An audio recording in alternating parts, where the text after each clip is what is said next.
remain seated with your seatbelt fastened until the seatbelt sign is turned off. And keep the aisles clear of all carry-on items. Take a moment to check your seat back pocket for any personal items, like tablets and cell phones. When you open the overhead compartment, be careful, as items may have moved in flight. And thank you for choosing American Airlines.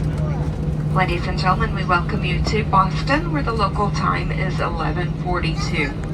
Once again, please remain seated with your seatbelt securely fastened and keep the center aisle clear of all carrying items until our captain safely parks the aircraft at our gate and turns the fasten seatbelt sign off. Don't forget to check around your seat and the seat pocket in front of you for personal items brought on board. Extra care should be taken when opening overhead bins. Items may have shifted during our flight. We will be arriving in Terminal B as in Bravo, Gate 20. B20 will be our arrival gate. And if you have checked luggage, you can claim those carousel numbers.